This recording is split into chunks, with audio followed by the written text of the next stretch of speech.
É tudo culpa da cultura, culpa da cultura. É tudo culpa da cultura, culpa da cultura. É tudo culpa da cultura, culpa da cultura. É tudo culpa da cultura, culpa da cultura. Olá, eu sou Michel Alcoforado e esse é o É Tudo Culpa da Cultura, um podcast de um antropólogo com outros antropólogos para não antropólogos. Aqui você vai descobrir que seus hábitos, formas de pensar, preferências e até mesmo suas angústias são, de algum modo, culpa da cultura. Calma lá, eu te explico. De novo, hein? De novo. A cultura nada mais é do que uma maçaroca de sentidos construída coletivamente, com força de te dar um lugar no mundo. É o que te permite viver junto dos outros. A gente inventa a cultura do mesmo modo que ela nos inventa. Nessa temporada, você vai descobrir como seus incômodos, seus desejos, insatisfações com o próprio corpo são fortemente guiados e moldados pelas forças culturais. Escuta, todas as vezes que você sonha em ter a bunda da Graciane Barbosa, pensa em ter a boca da Anitta, decide ter o peito da Inês Brasil ou quer o tanquinho do Cauã Raymond, tem culpa da cultura aí. Olha, mas o mais importante de tudo, quando você quer isso, mas não consegue, você pode ficar tranquilo a partir de agora. Não é por maldade divina, não é por imposição biológica ou por desleixo seu. Você já sabe, né? É tudo culpa da cultura. É tudo culpa da cultura, culpa da cultura. Flávia Medeiros, o que é o corpo? Bem, o corpo é uma forma de habitar o mundo, né? É um meio de estar, de ser, é uma dimensão de percepção, de sentir. O corpo é uma multiplicidade de possibilidades de ser, de estar, de interagir, de aprender. Eu compreendo assim, né, essa forma de habitar o mundo, de ser e estar.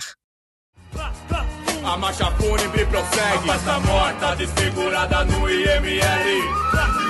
A marcha fúnebre prossegue. Tá rindo, quer dançar, quer se divertir. Flávia Medeiros é antropóloga e professora do Departamento de Antropologia da Universidade Federal de Santa Catarina, a UFSC. Apesar de ter feito graduação, mestrado e doutorado às beiras da Baía de Guanabara, lá na Universidade Federal Fluminense, a bela paisagem e o horizonte do campus não foram suficientes para impedir a Flávia de olhar para onde ninguém queria olhar. No começo da vida acadêmica dela, ela já se embrenhou pelos corredores do Instituto Médico Legal do Rio de Janeiro, em busca de entender como nós matamos os mortos. Calma, eu sei, você tá pensando, matar o morto? Pois bem, esse papo com a Flávia é uma aula de antropologia. Aqui você vai entender que mesmo depois que o coração para, que o cérebro já não responde mais a nenhum estímulo e não há mais nenhum sinal de respiração, o morto não tá morto. É preciso um aparato de instituições, como a medicina, legistas, hospitais, funerárias, cartórios, as fábricas de caixões, os coveiros, as carpideiras, os padres, as beatas, o choro, o luto, pra gente dar conta de matar o morto. Escuta, do mesmo modo que não basta nascer pra estar vivo, a sociedade precisa te empurrar pra você dar conta de inventar um eu, não basta morrer pra estar morto. Há um esforço coletivo pra que alguém cante pra subir, feche a tampa do caixão, abotoe o paletó de madeira e encontre a vida eterna. Morrer é muito mais do que só o papo da biologia. Tá no campo do simbólico. Ouve só. Flávia, eu sempre brinco aqui com quem aparece nesse podcast que a antropologia é meio que destino. A gente não escolhe ela, mas a gente é escolhido por ela. Como é que foi no teu processo? Assim, como é que você caiu na antropologia e entendeu que isso podia virar profissão? Foi uma coisa meio gradual, foi uma coisa sem querer. Eu sabia que o que eu queria fazer, mas eu não sabia que a antropologia existia. Logo, eu não sabia que eu queria fazer a antropologia. E o que você queria, hein? O que você estava buscando? Queria escrever, contar história de pessoas, viajar o mundo. Achava que comunicação social, jornalismo, naquela época ali, de decidir fazer o vestibular, né, saindo da escola, era o caminho, seria esse. O meu também. Eu também queria ser jornalista, porque eu queria estar nessa coisa, né, do lugar onde todo mundo estava, queria estar onde ninguém estava indo, queria ter a possibilidade de ver e depois poder voltar para a redação, sei lá, e contar para os outros o que eu tinha visto. Essa coisa me fascinava. Eu acho que ali na nossa geração isso era um ponto de fascínio nos jovens que não queriam se meter no direito, na medicina ou na engenharia, né? E aí acabei que não fui fazer comunicação social, fui fazer ciências sociais. E já na primeira aula de antropologia, de introdução à antropologia. Eu falei, caramba, que coisa maneira, não sabia que isso existia, e eu adorei. Eu fui entendendo que realmente era isso que eu queria, que era essa ideia que eu já tinha antes, de conversar com as pessoas, de conhecer pessoas diferentes, escrever sobre as vidas delas, mas também ter uma dimensão mais engajada politicamente, mais comprometida com a luta por direitos, mais vinculada, né, aos problemas sociais. Ó, você aí que tá me ouvindo, que fez faculdade de jornalismo, tá pensando, mas por que eu não me meti na faculdade de antropologia? Então, deixa eu te contar, faz sentido o teu incômodo. Porque as razões que levavam os jovens para a faculdade de jornalismo eram, ao meu ver, muito parecidas com as que levavam outros tantos à faculdade de antropologia. Era uma possibilidade, uma crença, de que você podia trabalhar numa lógica do tá aqui e do tá lá. Como assim? Você ia pra rua, para perto daquilo que era o fato, e ia ver de perto, e depois ia voltar para a redação e poder estruturar um texto e contar para os outros o que você tinha visto. O Geertz, o Clifford Geertz, um antropólogo americano muito importante, ele vai dizer que essa coisa do tá aqui ou tá lá é fundamental no fazer antropológico. O tá aqui é quando você tá junto dos seus, na biblioteca, escrevendo seus textos e preocupado com interlocutores muito parecidos com você. E o tá lá é quando você tá no campo, vivendo com os outros, fazendo amigos e inimigos, imerso na cultura e muito preocupado em fazer uma descrição densa. Depois, né, quando você juntava aquele material todo, você pegava o seu caderninho de campo, voltava para a biblioteca e construía sua etnografia. Bons jornalistas, em geral, dão bons antropólogos porque a gente está lidando com esse ir e vir do campo e da escrita mais ou menos do mesmo modo. Então, ó, tem jeito para você, hein? Se mete aí num curso de antropologia e vira antropólogo também. E aí eu acabei escolhendo a antropologia ainda na graduação, sempre priorizando, né, estudar, ler as coisas da antropologia, ler as etnografias, me reconhecendo em algo que eu nem sabia que existia, mas que eu meio que já projetava antes. E como é que você, nas suas experiências de campo, você chegou naquele momento que eu brinco que ele é transformador, que é quando você está fazendo pesquisa e você ganha consciência de que só um antropólogo faria aquilo que você está fazendo? Quando você olha para a tua trajetória, né, com anos e anos de pesquisa, qual foi um dos primeiros momentos que você falou assim, olha, eu acho que eu estou virando antropóloga mesmo? No começo do campo, ainda no reconhecimento, né, de estar acessando aquele espaço, de estar conhecendo as pessoas e o contexto, e me ver dentro de uma sala de necrópsia com os peritos, né, com os técnicos fazendo o exame de um cadáver, assim. E depois, já na pesquisa do doutorado, quando eu fiz um trabalho de campo junto a policiais civis na divisão de homicídios, e tá dentro de uma viatura policial, com meu caderninho de campo, minha caneta, minha garrafa d'água e meu celular no bolso. Subi com eles uma comunidade que tinha movimento, né, do tráfico, eles todos portando fuzil, colete à prova de balas, todos, né, super paramentados e dando para mim instruções. Olha, Flávia, se a gente for alvejado, você faz isso, isso, isso. A situação aqui é tensa, mas a gente vai subir. E eu falo assim, cara, só realmente trabalho de campo mesmo para me colocar numa situação dessa, assim. E me tranquilizar, assim, né? De que não ia dar nada errado, de que não ia dar nenhum problema, assim. Lembra que o dia do antropólogo é 11 de fevereiro, né? Mas você lembra também que é dia da Nossa Senhora de Lourdes. Pois bem, só ela para proteger um antropólogo numa situação dessas. Mas, ó, pega a Nossa Senhora de Lourdes, dá as mãos pro Santo Expedito, que é o protetor da polícia, se cobre aí com as armas de Jorge e segue. É isso aí que é o tá lá no campo. Flávia, um dos aspectos que eu acho que é mais senso comum é uma certa evitação que nós brasileiros e talvez ocidentais temos com o tema da morte, né? E você, desde o final da tua graduação, foi se aproximando cada vez mais desse assunto e não só transformando ele em um tema de reflexão, mas o tema do teu dia a dia, dado que você passou muito tempo em contato com pessoas que estavam ou lidando com a morte ou pensando a morte. E aí eu queria entender como é que você caiu na morte. A morte, né, na antropologia é um tema super clássico. A gente vai ter pesquisas da antropologia da morte ali no processo mesmo de formação da disciplina. Tem o trabalho clássico do Marcel Mauss, né, que é uma referência que vai tratar de ritos funerários, né, pensando nessa dimensão de prantear o seu morto. Vão ter aí os trabalhos do Van Gennep, né, que vai falar sobre os ritos de passagem. Então, a morte é um tema bastante clássico na antropologia.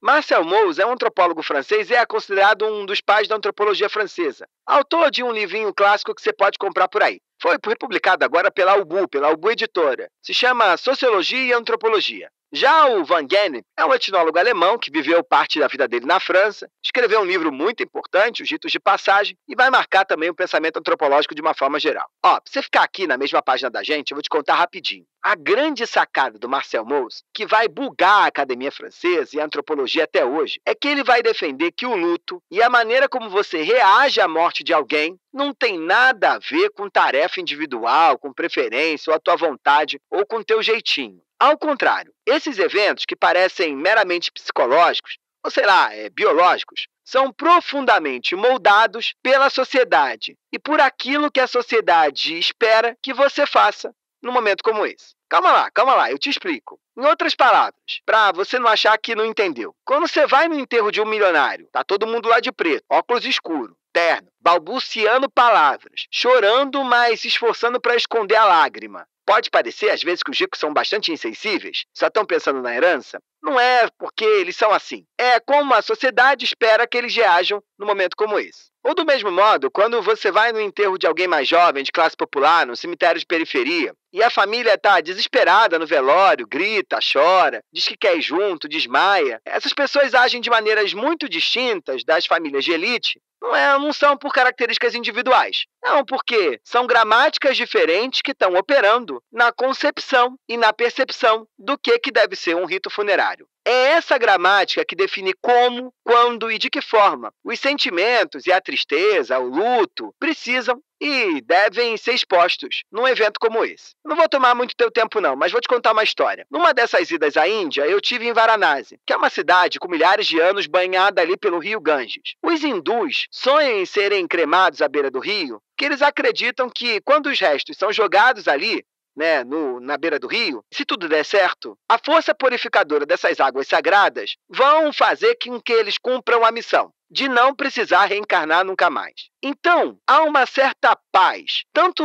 na cara de quem está ali esperando morrer para ser enterrado e cremado, melhor dizendo, e jogado no rio, quanto na família, porque morrer é visto como um livramento do sofrimento que é viver. Então, como está tudo garantido, porque os ritos funerários estão sendo cumpridos, as pessoas elas carregam uma certa paz no entendimento de que aquele é só uma passagem para algo melhor. É a morte sendo vivida a partir de uma gramática social específica, de representações sociais distintas, que estão em jogo naquela sociedade. Então, morrer e chorar pelo morto é mais social do que você imagina. Mas quando eu passei a estudar e fiz um trabalho de campo na emergência do Hospital Universitário da UF, para poder acompanhar o trabalho dos policiais que faziam plantão no próprio hospital, e ali comecei a ter contato com essa dimensão da morte, porque presenciei ou testemunhei, alguns casos de pessoas que faleceram por não receber o devido atendimento médico. E aquilo já começou a me pegar. E nessa mesma época eu soube de um caso de uma adolescente, uma jovem, que ela estava em situação de rua, houve um incêndio e ela morreu carbonizada, e o corpo dela foi para o IML, e lá no IML o corpo desapareceu. Olha a dimensão da surpresa, do contato com o absurdo, daquilo que você não entende, abrindo portas para o estranhamento e te ajudando a começar a fazer antropologia. Já tá careca de saber, né? Pescou. E aí eu soube dessa história e fiquei assim, caraca, que impressionante. Fui atrás da bibliografia, encontrei pouquíssimas coisas de pesquisa sobre o IML. Eu fui entendendo que a minha pesquisa não era uma pesquisa de antropologia da morte, mas uma pesquisa de antropologia dos mortos. Mas me ajuda aqui a entender um pouco essa diferença entre a antropologia dos mortos para a antropologia da morte. Quando a gente fala de uma antropologia da morte, a gente está falando de como que os vivos lidam com essa condição inavetável de fim de vida. A antropologia da morte ela vai falar mais da forma como a morte é colocada como um problema social, que trata do ritual, da dimensão simbólica, das dimensões materiais, econômicas. Enfim, está interessado nas diferentes formas como os vivos vão se virar para lidar com o fato de que alguém morreu.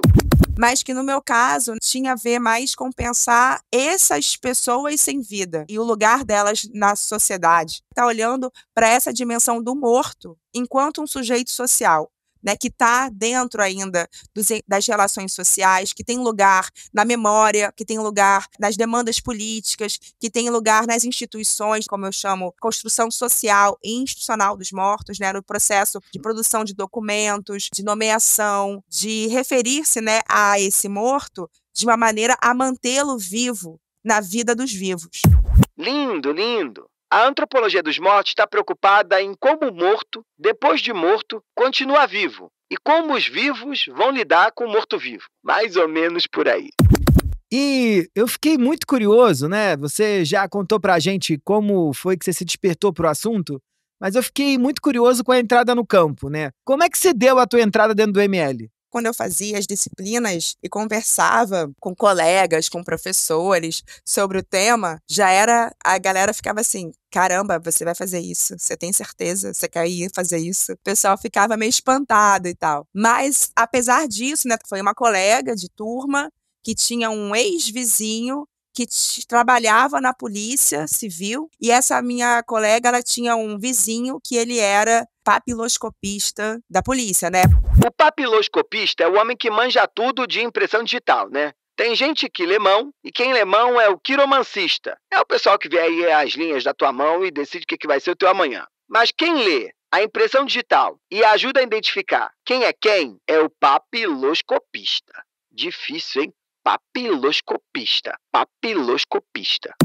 Esse papiloscopista trabalhava no Instituto Félix Pacheco, que é o Instituto de Identificação Civil do Rio de Janeiro, e ela me apresentou a ele, e ele se dispôs a me apresentar a um papiloscopista do IML, que era responsável aí por fazer a identificação das impressões digitais dos mortos. Então, eu conheci esse cara, ele foi e me levou no ML, de viatura, inclusive, assim, mas ele falou assim, ó, no dia tal vai estar o fulano, que ele é o chefe aqui da nossa equipe, e eu acho que ele vai gostar de conversar com você. E aí foi o que eu fiz.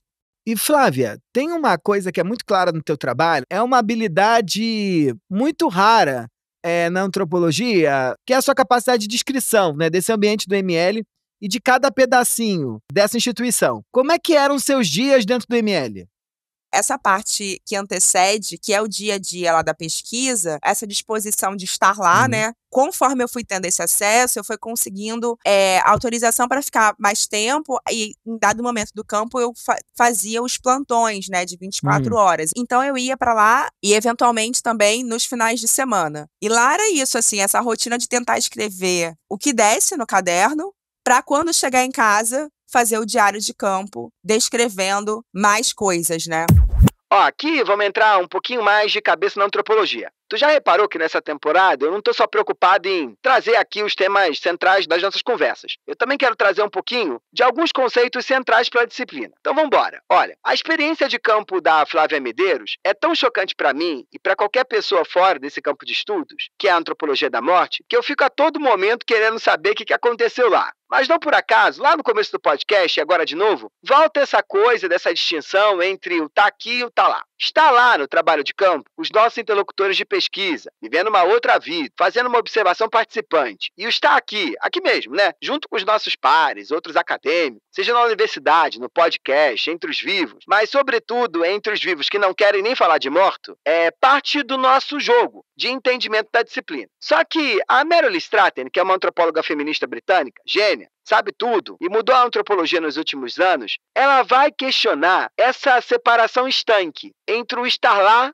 e o estar aqui. Ela vai dizer que a gente pensa no campo, você está ali a todo momento fazendo pesquisa, mas está pensando também, a tua cabeça não para só porque tu está com um crachá de pesquisador, mas também quando você está escrevendo, a gente escreve lá e aqui. É a mesma pessoa que está dando conta desse lá e esse daqui. Com isso, ela defende que a gente deve abandonar um pouco essa separação rígida entre o campo e a análise. Está tudo junto e misturado, mas sobretudo ela vai lembrar pra gente que mesmo quando a gente está falando dos outros, a gente está falando da gente mesmo. E que sempre quando a gente está tentando entender como é que os outros se comportam, a gente está se valendo desse conhecimento para poder perceber melhor como a nossa sociedade funciona. Seja lá ou aqui, a gente tem que sempre pensar que na antropologia, a gente não deve estar preocupado em separar mundo. Ao contrário. A antropologia serve para criar relação e transformar todo mundo que está participando da pesquisa ao mesmo tempo, mutuamente. Você ouve isso aqui e pensa a morte de outro jeito, mas por conta disso, olha a loucurinha. Os próprios mortos, os agentes do ML, as funerárias, também vão pensar os vivos de outro jeito. É troca, é tradução, é relação. Quando eu falei para pessoas conhecidas que eu ia te entrevistar e do tema da tua pesquisa, a coisa que todo mundo ficou desesperado para saber é como é que era o cheiro, Como é que era o cheiro lá? Sim, essa questão do cheiro do ML, primeiro, assim, ele tá vinculado com isso que é o tabu da morte dos mortos, porque o ML é esse lugar reconhecido, como o lugar dos mortos. Fiquei encasquetado com esse papo e fui buscar aí o que os peritos criminais falam do cheiro. Por que o cheiro, tem essa importância enorme do ponto de vista da biologia? Presta atenção, é um pouquinho longo, mas escuta porque eu acho que vale a pena. Porque assim, a fase gasosa é a fase em que as bactérias estão no auge ali do consumo ali do corpo, então elas estão fermentando, E elas vão formando gases, o cadáver vai inchando, ele chega num certo ponto que para, e aí ele começa a diminuir e coliquefar, ele começa a virar um líquido, até que vai para a última fase, que é a esqueletização. Então, entre essa fase, que é a fase gasosa, e a fase colicoativa da putrefação, é um cheiro desgraçado, é um cheiro horrível. E o ML que eu fiz o trabalho de campo, que é esse ali da Leopoldina, naquela época tinha acabado de ser inaugurado, porque o ML no Rio de Janeiro, anteriormente, ficava na Lapa, na Rua dos Inválidos. Piada pronta, em Rua dos Inválidos, piada pronta. No meio, assim, de uma área que é residencial, pega ali também a parte boêmia da Lapa, com os bares e tudo mais. Uma coisa comentada pelas pessoas de que o ML fedia muito, que aquela região da Rua dos Inválidos ali, os arredores do ML fedia, inclusive se mudou também por questões sanitárias. Esse prédio que hoje funciona no ML do Rio foi construído para atender esse tipo de serviço. Então ele tem saídas, tem questão de circulação de ar, tem várias estruturas para poder atender esse tipo de serviço. Mas era um comentário o tempo todo repetido, o tempo todo acionado. E aí, eu mesma, pensando sobre isso, comecei a atentar, como as pessoas falavam muito, essa coisa da repetição é muito importante, eu comecei também a atentar e a fazer anotações sobre os cheiros, assim. Eu quis também fazer essa atenção às percepções, e brincar um pouco com essa dimensão dos 5 sentidos, e acabou que o cheiro era tanto objetivo quanto metafórico. Ele tanto dizia respeito a essa dimensão da condição desse principal objeto que é lidado, que é o corpo morto, que tem o cheiro por conta do próprio exame, do cheiro do sangue, é sentido, quando abre um corpo para fazer uma necrópsia, o cheiro dos diferentes órgãos internos, o cheiro do estômago, que tem a ver com a última refeição da pessoa. Você conseguia já no campo fazer essa diferenciação de cheiro? Eu não, eu só ouvia eles falando e anotava. Mas eles conseguiam? Eles fazem isso, inclusive isso, porque sentir o cheiro do estômago era uma maneira também de saber qual foi o horário da última refeição que a pessoa fez, porque se tinha, material ali, alimento no estômago, quanto tempo mais ou menos demora, para um corpo fazer o processo de digestão, então tinha alguns cálculos nesse sentido. E isso era comentado. Às vezes a gente estava numa parte que é a parte mais burocrática, mais na frente do ML, e eles comentavam, cheiro forte que tá vindo, porque aí também o que me chamou a atenção não foi apenas esse cheiro mais específico dos corpos, e depois eu fui me ligando em dimensões outras, que eram cheiros que eram não apenas dos corpos, mas do ambiente. O cheiro da água sanitária que era usada para limpar a sala de necrópsia depois dos exames, por exemplo. Então, o cheiro para tapar outro cheiro. O cheiro que vinha do cafezinho depois do intervalo do almoço, o cheiro como marcador de tempo, do tipo, agora tá vindo, acabou o almoço, vai começar, o turno da tarde de trabalho. Então, o cheiro como essa marcação temporal também. Gênia! A Flávia aqui está te dando uma aula sobre formas de classificação. Porque toda vez que a gente faz uma pesquisa, a gente se dá conta de que os outros, nossos interlocutores de pesquisa, têm maneiras de classificar a realidade, de organizar o dia a dia, de definir o tempo, de perceber quando é que alguém está morto, por que está morto, como é que a gente enterra o morto, de uma forma que não é individual, mas é fruto de um conjunto de construções sociais. Isto é, o grupo social, a cultura, é que mostra e ensina para cada um de nós como é que a gente tem que ler e entender a realidade. Quando você chega, num grupo muito diferente do teu, você percebe que os outros classificam e percebem a realidade de um mundo distinto do seu. É por conta disso, Jogos classificatórios estão operando ali de maneiras distintas. Só que preste atenção, classificação não é prisão. Diante de uma forma de classificação comumente compartilhada por um determinado grupo, a gente pode buscar jeitos e formas de tentar bular as regras. Eu vou te contar uma história. Uma vez eu fui fazer trabalho de campo com cosméticos com mulheres de baixa renda, que tinham uma rotina de trabalho muito pesada, mas ao mesmo tempo viviam aquele conflito de trabalho um pouquinho, preciso pagar o boleto, mas preciso me divertir. E aí, no retorno para o cliente, que era a pessoa que estava me contratando para fazer essa pesquisa, eu falei da necessidade da gente lançar um desodorante íntimo. Isso mesmo aí, desodorante de pepeca. A classe média lá, os executivos da firma, riram que eles não conseguiam entender para que a gente tinha que lançar um desodorante de pepeca. Eles não entenderam, que eles não conseguiam perceber que para mulheres de 20 e poucos anos, que depois de trabalhar horas e horas numa rotina extenuante aí do 6x1, até tarde da noite, com poucas oportunidades de lazer, a única saída para se divertir era ir com as amigas do trabalho direto para a festa, sem direito a banho. Então, de todo modo ali, nenhum peguete, nenhum contatinho que podia vir a aparecer tinha nada a ver com essa questão, se elas tinham ou não tinham tempo, ou tinham tido tempo, de tomar banho antes de ir para night, para boate, sei lá como fala no Rio. Então as mulheres pediam esse bulador de classificação, que era um bulador da classificação do cheiro. Do mesmo modo, sei lá, que a maquiagem dava um up na cara, que um penteado dava um up no cabelo, o cheiro bulava a classificação de onde elas tinham vindo antes. Do mesmo modo, você aí que de classe média, que vai no banheiro do trabalho para fazer o número 2, tá preocupado em usar aquele bagulhinho para burlar o cheiro de que você fez o número 2, o pessoal tava bulando outros sistemas de classificação de cheiro. É tudo dilema classificatório. Lindo, né? E o que é maravilhoso é que você vai observando também que a gestão do cheiro era um indicativo de boa performance dos funcionários, Porque quando você sentia um cheiro que não era para ser sentido no momento, que não era para ser aquele momento para sentir aquele cheiro, questionava-se a capacidade da equipe de limpeza, questionava-se o trabalho do técnico. Era um problema também, Os termos, que se usa no ML é o corpo fresco. Então, é o corpo de alguém que acabou de falecer, que o corpo ainda não iniciou-se o processo de putrefação. Mas aconteceu a situação de chegar um corpo desse de um hospital, por exemplo, e aí quando esse corpo foi aberto na sala de necrópsia, internamente o corpo já estava em processo de putrefação. E aí vir um cheiro muito forte de apodrecimento, é um cheiro muito marcante, é um cheiro que é difícil de descrever, mas ao mesmo tempo inesquecível de sentir. Nessa sede atual do ML, existe uma sala de necrópsia, ou existia pelo menos naquela época,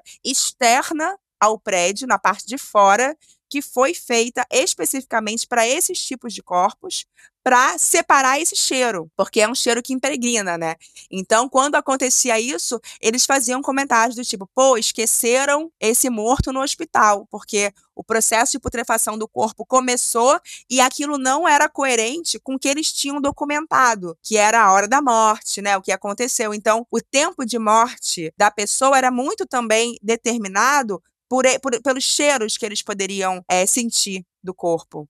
A gente falou aqui do cheiro, dentro desse caminho da classificação. Mas eu fiquei pensando também do lugar do morto, dessa posição ocupada pelo morto antes de ser enterrado. Porque ele tá morto, mas ao mesmo tempo tá meio vivo, porque não passou pelos ritos funerários, E, como antropólogos, a gente sabe, muito a partir da Mary Douglas, aquela antropóloga inglesa, que esse lugar do entre, em geral, é poluído, é perigoso e é visto como contaminador. Eu queria entender um pouquinho desse lugar do IML como um lugar do entre, mas também como é que você se protegia desse perigo. Isso, na verdade, até antes de começar a fazer o campo, amigas minhas que têm questão religiosa e ficavam preocupadas. Ai, Flávia, você é uma pessoa muito sensível, tem que proteger, tem que se fechar. E aí passaram a me recomendar, assim, cuidados espirituais, Você inclusive, fazia? sabe? Eu cheguei a fazer alguns, porque mais pela confiança com as minhas amigas, assim, do que por, sei lá, por achar que fazia algum sentido, né? Mas você foi afetada em algum momento do campo, Flávia? Totalmente. Aham. Sim, super. Falei, mal não vai fazer. É uma amiga minha que tá falando e vamos ver o que que acontece. E aí tinha essa dimensão dessa proteção por conta dos, entre aspas, espíritos, as pessoas que morreram sofrendo e que vão estar lá. E tem essa outra parte, que é essa contaminação, que o risco é efetivo, né? Vamos dizer assim, sanitária, né? Assim, você está lidando líquidos, né? Dos corpos é sangue, são os líquidos internos, né? A matéria orgânica de pessoas que você não sabe, né? Que é, e a própria condição, né, enquanto um corpo sem vida e tudo mais. E era interessante porque essa preocupação espiritual, ela era muito maior do que, né, desse risco, dessa coisa assim, transcendente, religiosa, espiritual, do que o risco da contaminação biológica por alguma coisa que pudesse, né, acontecer. Que coisa maravilhosa, hein? Olha aí a biologia sendo engolida, hein? Engolida pelo simbólico. Tanto é que, assim, eu segui as instruções da minha colega, eu, de fato, tinha aí uma rotina de cuidado, sapato quando chegar em casa, porque, né, coisas microscópicas que não sabia que acontecia e tal, e também pelo conforto, ficava lá o dia inteiro, não só a contaminação, mas também o suor, o cansaço, mas rolava muito, né, essa relação de uma continuidade dessa contaminação, dessa impureza que é colocado no ML, a mim também. Mas, ao mesmo tempo, lá dentro, né, no dia a dia, era impressionante, assim, ver que esse cuidado, especialmente sanitário, dentro do possível, né? Não tinha, por exemplo, máscara individual de proteção ou luva para todo mundo. Não tinha avental, touca. Isso eu fiquei mais atenta e entendi melhor o que é essa tolerância, né, com esse perigo que aparece, né? Quando eu fui fazer trabalho de campo nos Estados Unidos, quando eu fiz sanduíche no doutorado,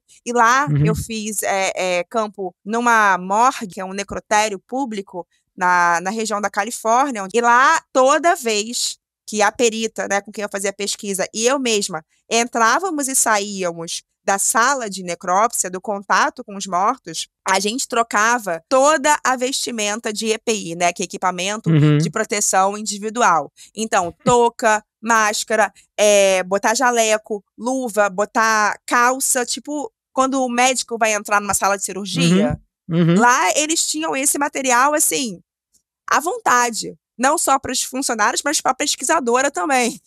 No IML do Rio, não tinha nem para os agentes, nem para os peritos. Quem tinha, porque comprava do próprio bolso, sabe? Porque não ia ter essas proteções, assim. Então, é interessante agora, né, voltando há tanto tempo depois, que essa dimensão simbólica, ela fica muito mais reforçada do que o risco efetivo, né, de contaminação biológica, né, que realmente tem, assim, às vezes no exame do corpo, pinga sangue, é muito sangue que sai do corpo, muito líquido, assim, as próprias fezes e urina que tem ainda no corpo, que aparece, abre os órgãos, né, então você lida ali com uma matéria orgânica bastante significativa. Então, essa poluição, a gente pode dizer, né, essa poluição moral, né, ela era muito mais lembrada pelas pessoas do que o risco efetivo de uma contaminação biológica, assim. E para ambas, a gente inicialmente até tinha um cuidado, mas você vai também tolerando um pouco, sabe? Você vai meio que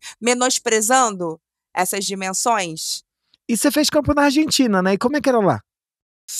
Foram os contextos que eu estive, é que no Rio, no ML do Rio, onde eu fiz o campo, raríssimas vezes os médicos legistas tocavam nos corpos. E isso era uma característica individual de um ou outro médico. Quem toca, né, de médico legista, quem toca nos corpos em geral são os técnicos em necrópsia. São os assistentes do perito. Ele, na verdade, coordenava, mas não tocava nos corpos. E aí ele ia orientando as pessoas o que fazer, o do corte e tal. Às vezes se fazia uma incisão para ensinar, mas, né, a rotina, o dia a dia, eles não tinham essa dimensão, né, que aparece nos seriados, né, de botar a mão na massa ali do corpo. Mais um jogo classificatório, hein?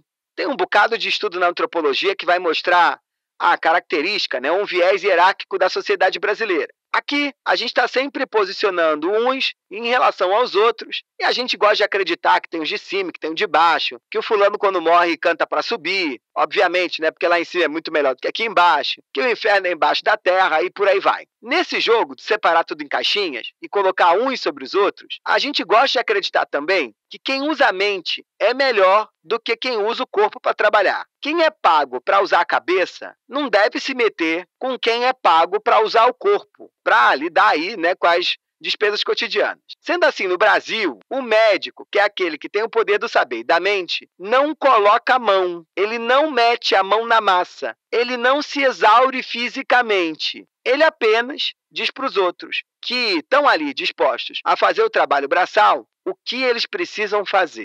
Na Argentina, pelo menos onde eu fiz a pesquisa, isso era diferente, até porque eles não tinham uma equipe técnica tão grande quanto tinha a galera do Rio, né? Então, a própria perita era quem, a médica legista, né, era quem fazia o exame nesse sentido de abrir o corpo, de tocar no corpo, de mexer nos órgãos, interpretando isso junto com o contexto de pesquisa, lá uma maior preocupação por conta do legado da luta de memória, verdade e justiça da ditadura da Argentina. Tem um efeito no processo de produção de verdade sobre os mortos, que lá eles tinham uma maior atenção técnica a como manipular os corpos, né? A realmente fazer um exame que procurasse todas as condicionantes de como aquela morte aconteceu, ainda, né, que não fosse já óbvio, né, que a pessoa, por exemplo, levou um tiro no peito,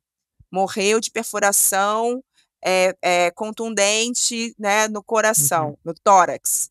Porém, ainda que eles já tivessem, né, ciência do que aconteceu ali, eles faziam um exame completo no corpo, quer dizer, eles abriam os outros órgãos, eles abriam o crânio para ver também o cérebro, porque a própria médica uma vez me explicou, pode ter sido, né, um tiro no coração, mas a pessoa pode também ter batido a cabeça, né, tem que examinar tudo, e eles também faziam isso de desorganizar os órgãos depois, né, de colocar os órgãos em uma posição, na hora de fechar o corpo, né, de fazer a sutura, não necessariamente respeitar a classificação, né, orgânica já do corpo humano, o cérebro no crânio, o coração no peito, né, o estômago e o intestino no abdômen. Eles faziam um exame que mudava, né, essa classificação dos corpos. Isso na Argentina. No Brasil, às vezes acontecia isso. Levou um tiro na cabeça, levou um tiro de fuzil da polícia na cabeça, né, que era uma coisa que acontece bastante, abria ali, via essa parte, que em geral já estava, né, inclusive bastante atingido, né, e depois não dava continuidade ao exame completo, né, no sentido de fazer o exame do corpo todo, de todas as partes, assim. Por que a morte é um problema dos vivos? Essa morte é um problema dos vivos, porque constrói-se, né, uma série de dinâmicas, de práticas, de técnicas, de ritos, para poder lidar com essa condição liminar, que seja, citando aí, né, os trabalhos sobre ritual do Van Gennep, que é essa condição de não ser mais vivo, mas ainda, né, não estar num lugar que é esse lugar dos mortos. Van Gennep, já te falei aqui, o autor do livro do Ritos de Passagem. Mas olha aqui, vou te contar um pouquinho mais agora. Ele vai mostrar nesse livro que em várias sociedades, os rituais, sobretudo os de passagem, são fundamentais para o funcionamento de qualquer sociedade. E eles têm uma certa estrutura. Primeiro, eles estão presentes quando alguém ou um grupo de indivíduos precisa passar de um estágio a outro, mudar de posição. Preste atenção, formatura é um rito de passagem, casamento é um rito de passagem, festa do dente é um rito de passagem e por aí vai. Mas além disso, esses momentos, para além dos fins práticos, né, como por exemplo, dar conta de enterrar alguém que precisa ser enterrado, eles têm uma outra dimensão fundamental, que é a dimensão simbólica, dos sentidos, do entendimento. Por isso, eles são tão importantes. Então, esse problema, a morte é um problema nos vivos porque houve aí, historicamente, nos processos que a gente vai chamar aí de modernização ocidental, toda uma constituição de estruturas, de instituições, de práticas técnicas e burocráticas, do saber médico, do saber jurídico, para poder lidar com a morte.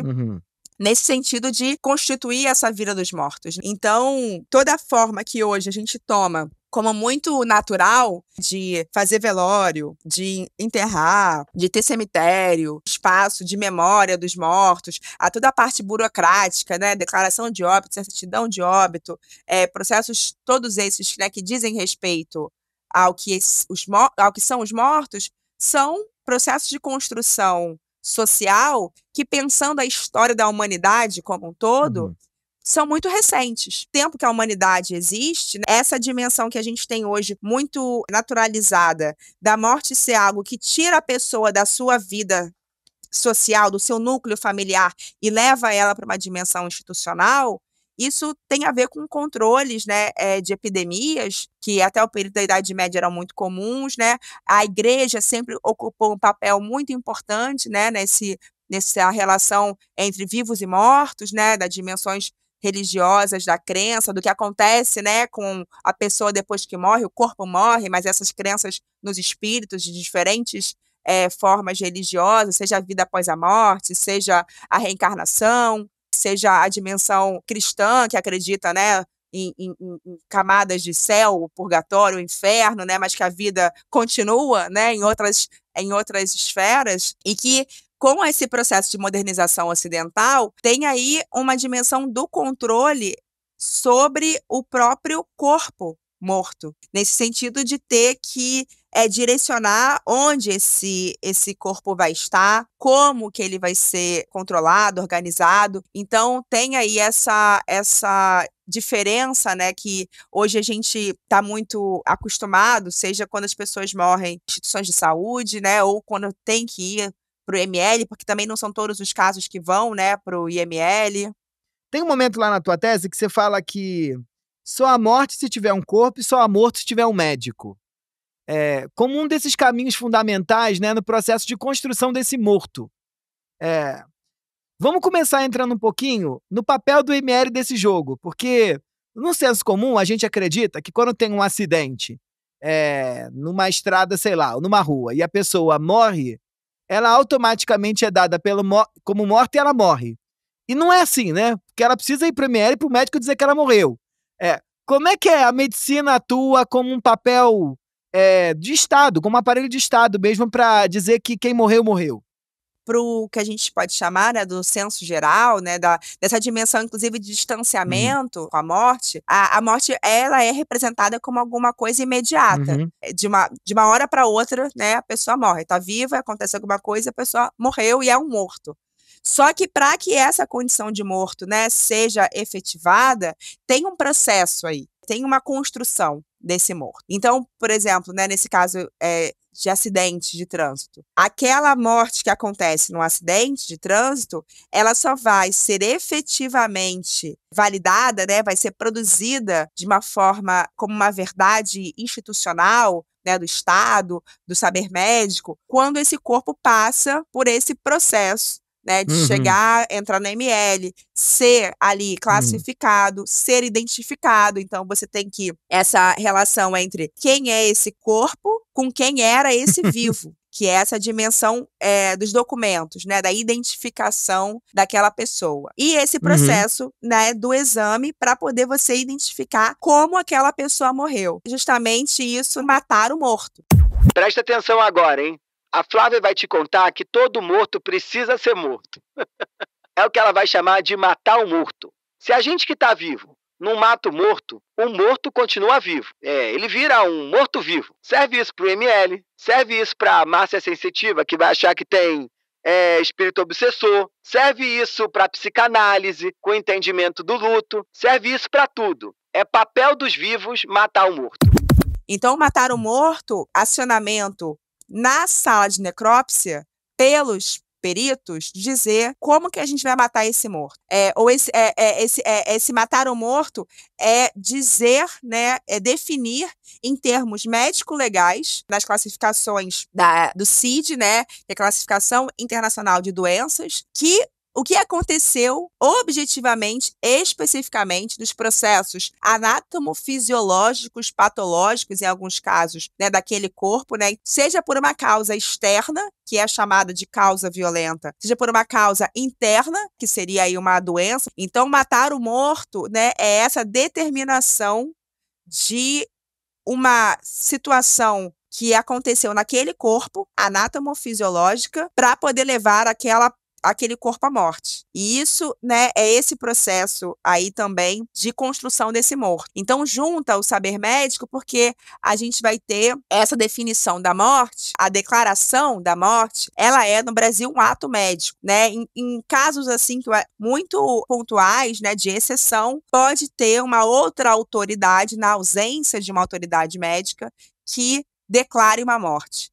Mas quem tem o poder legítimo de declarar mortes é o médico, né? É o saber médico através de um agente médico. É a causa-morte que mata o morto. E o grande processo que você vai analisar no teu livro é como é que chega nesse jogo, né? Quem é o morto e de que morreu, né? Isso. A causa-mortes, ela mata o morto. Na verdade, a causa-mortes é essa linguagem da medicina, né? Aham. E enquanto lia teu livro, ouvindo você falar, eu me lembrei na hora dessa onda que a gente tem agora no Brasil, de quando morre um famoso, dizer que a causa não foi revelada. Então, Gal Costa morreu, a gente não sabia direito do que ela tinha morrido. Jô Soares morreu, a família não revela do que morreu. Aí fica todo mundo meio bugado, né? Sem entender que se aquela pessoa morreu mesmo. No nosso esquema classificatório, a gente precisa entender do que morreu para entender que morreu, né? Sim. Isso acontece com casos de famosos, casos, né, que as famílias querem ter essa privacidade, mas também alguns casos de mortes violentas, né? A gente tem alguns tipos de mortes que não são noticiadas, assim. E é, de fato, um direito das famílias, né? Não é uma informação pública. E aí também tem isso, né? Quando uma pessoa é célebre, né, famosa, uma personalidade, ela morre, essa noção, né, da separação da privacidade do pessoal e do público fica, né, mais evidente, assim. Às vezes a gente vê na mídia termos de causa-morte que não são causa-morte, né? São o processo da morte. Por exemplo, isso, acidente de trânsito não é uma causa-morte. Ninguém morre de acidente, né? Ninguém morre de acidente. Acidente é só, né, o contexto, né? Mas o que aconteceu, o que é a causa-morte é o que aconteceu precisamente no corpo, né? Qual foi o órgão que foi atingido, qual foi o dano que foi causado para aquele corpo parar de funcionar, né? Então, é isso, né, que seria a causa-mortes, assim. Mas são escolhas, né? Flávia, o fulano tem um acidente e morre na rua. Não é qualquer morto que vai pro ML, né? Como é que um morto está elegível para ser morto no ML? O ML, ele vai tratar de mortes violentas, né? Então, mortes que foram derivadas de causas externas, ou de mortes suspeitas, né, ou indefinidas, né, que não teve aí um médico que consegue dizer, né, o que aconteceu. Então, o IML ele vai trazer essa dimensão da investigação, né, para definir esse processo de morte. Então, mortes violentas podem ser, né, atropelamento, acidente, suicídio, incêndio, afogamento, ser baleado, esfaqueado, envenenado, né, que são causas externas. Houve algum fator, algum agente externo, intencionalmente ou não, que aquela pessoa faleceu. E tem essa dimensão específica, que é o chamado serviço de verificação de óbito, que ele pode ser feito no ML, em alguns lugares é também feito já em unidades hospitalares, né, são mortes chamadas, entre aspas, mortes naturais, porque não houve nenhuma causa externa que levou essa pessoa à morte, mas suspeita-se que pode ter acontecido alguma coisa, né? Então, uma pessoa que morreu de infarto, mas tem uma suspeição de que aquela pessoa pode ter sido envenenada. Uhum. Ou uma pessoa que teve um aneurisma cerebral, uma hemorragia encefálica, mas, né, ela tinha tido um traumatismo craniano, bateu a cabeça, ou quando a pessoa ela morre na residência e aí não tem uma causa-mortis específica, ela não tinha nenhuma doença antes, não tinha nenhum quadro clínico, entre aspas, do nada, em geral, né, esse corpo, a família vai chamar o SAMU, né, o bombeiros, e aí esse médico, ele não vai dar ali uma declaração de óbito, porque ele não tem como garantir que aquela pessoa morreu de causa natural. E aí ele vai acionar o corpo de bombeiros pelo rabecão para que o corpo vá para o ML, para o serviço de verificação de óbito. Mas também tem serviço de verificação de óbito, especialmente pessoas idosas que morrem sozinhas em casa. E aí são pessoas já abandonadas em vida, né? Vivem já uma solidão em vida, morrem, ninguém dá notícia, um estado de putrefação ali na própria casa, e aí o vizinho sente o cheiro. E aí quando vai chegar na casa, a pessoa já morreu há 3, 4, 5 dias.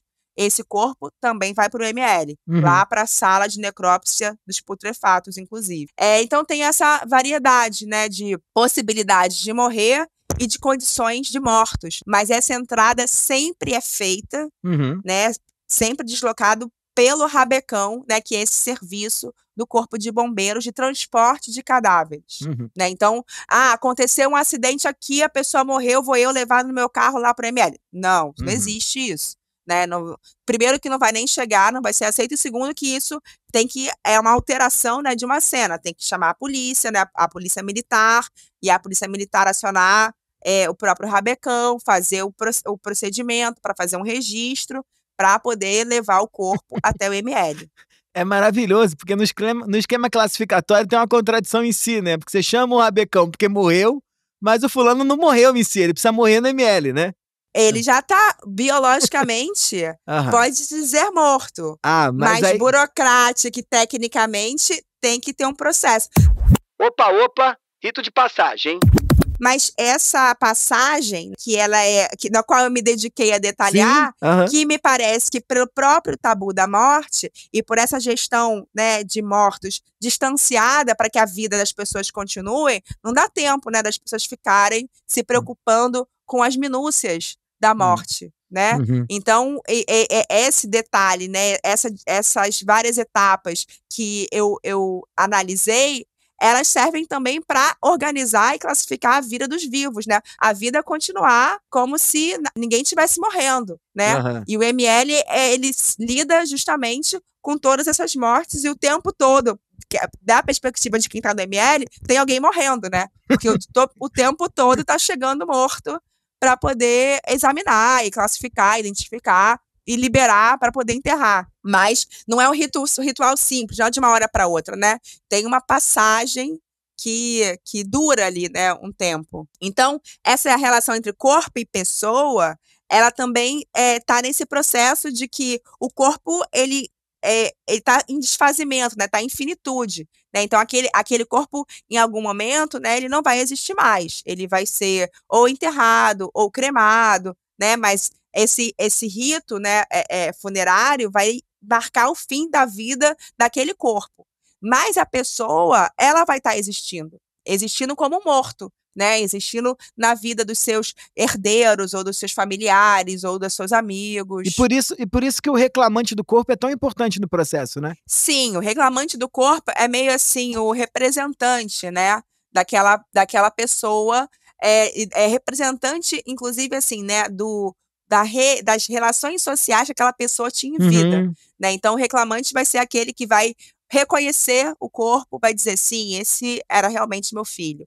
Ou sim, esse realmente era minha irmã. Isso é lindo. Isso é lindo porque você vai reconstruindo, né? Como a morte aparece como uma ruptura, né? E como essa pessoa morre sem o conjunto de relações sociais no entorno dela, né? Porque ela aparece morta, um acidente, ninguém sabe quem é ela, ou ela cai dura em algum lugar, ninguém conhece aquela pessoa. O ML vai fazer um trabalho junto com o Estado de tentar reconstruir esses laços dessas pessoas de novo com a sociedade, para entender do que morreu, quem é aquela pessoa, se é filho de quem, pai de quem, irmão de quem, né? Muito bonito isso. O IML é o próprio Estado, né, fazendo Aham. isso. Porque esse é um poder que o Estado tem, né, de determinar isso. E acontece, né, essa relação do familiar, do amigo, do conhecido ir lá declarar, né, reconhecer e vincular esse morto, mas também a gente tem casos no qual isso não se faz possível. E aí que é essa margem, né, de indeterminação também dos mortos. Porque em alguns contextos não tem nenhum documento que permita fazer essa identificação civil e também ninguém vai lá reclamar esse morto. E aí esse morto se torna uma pessoa não reclamada, não identificada. O que antigamente, né, se chamava de indigente, né? Aquele sujeito que morreu e se torna um corpo que é impossível de se tornar em pessoa. Mas isso é maravilhoso, porque parece que ele já morreu em vida, né? Se você não você morreu em vida, já é um corpo em vida, não é uma pessoa. Se ninguém reclama de você, ninguém sabe por que você morreu, ninguém entende quem você é, você já morreu em vida, né? Em alguns casos acontece isso, mas em outros casos é uma dificuldade do próprio Estado de poder conciliar os seus sistemas de informação. No Brasil, né, o sistema de identificação civil, né, a nossa identidade, né, é um sistema que ele não é unificado nacionalmente. Cada unidade federativa vai ter um banco de dados. Então, se você se muda de estado, se você está viajando, né, e morre, e não tem consigo ali um documento, você pode virar uma pessoa desaparecida. Porque não tem naquele lugar, né, naquele banco de dados, condições de vincular aquele corpo àquela pessoa. Porque as informações que precisa para fazer esse vínculo são inexistentes. E isso acontece também com pessoas estrangeiras, né? Então, consegue se identificar, mas tem ali uma possibilidade também de desidentificação, que é isso que também me chamava muita atenção, essa relação dessa produção de desaparecidos. Porque tem uma produção de desaparecidos que é essa, não tem corpo, não tem morte. Então, se a pessoa sumiu, mas não tem um corpo para dizer como a pessoa sumiu, que a pessoa realmente sumiu, que aquela pessoa é aquela pessoa que morreu, desapareceu. Uma outra coisa é ter o corpo, mas não tem o documento. Que aí fica essa dificuldade de identificar aquele corpo. Então, você sabe que aquela pessoa, né, é alguém, mas tu não sabe, não pode dizer quem é, né? Então, tem diferentes formas, inclusive. E tem, efetivamente, essas pessoas que não têm relações, que já estavam, né, no abandono, especialmente, né, pessoas idosas em situações de asilar, né, pessoas que foram abandonadas pela família, pessoas que, né, saíram dos seus circuitos sociais e que aí se tornam, né, esses já, vamos dizer assim, corpos, né, sem essa vida, né, só aí acaba que a morte ela já faz parte da vida da pessoa também. Tem um aspecto interessante que você vai falar num determinado pedaço da tua pesquisa, que o corpo fala durante a necropsia. Como é que a gente fala depois de morto? Pois é, isso também é um enunciado, né, dos médicos. Os médicos falam isso, o corpo fala.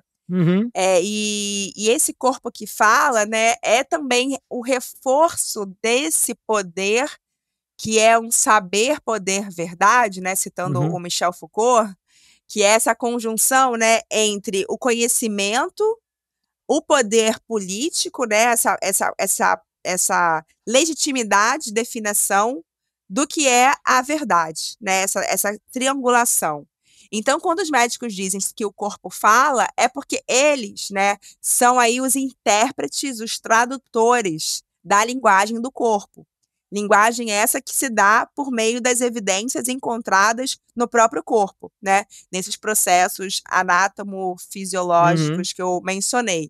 Então, o corpo fala é uma forma que os médicos atribuem agência aos corpos, né? Para dizer, né, que o que eles estão definindo como a causa-mortes e como as características do corpo são, na verdade, apenas uma interpretação, né, uma tradução que eles fazem da linguagem do corpo morto, né?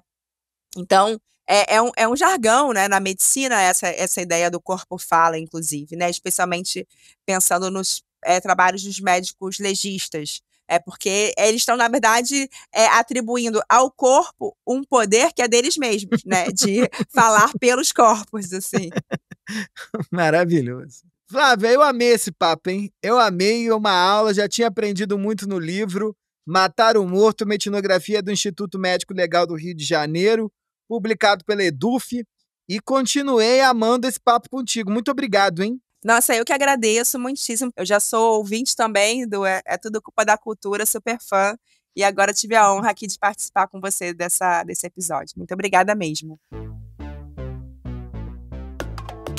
Se você curtiu o nosso papo, segue a gente no teu tocador de podcast preferido.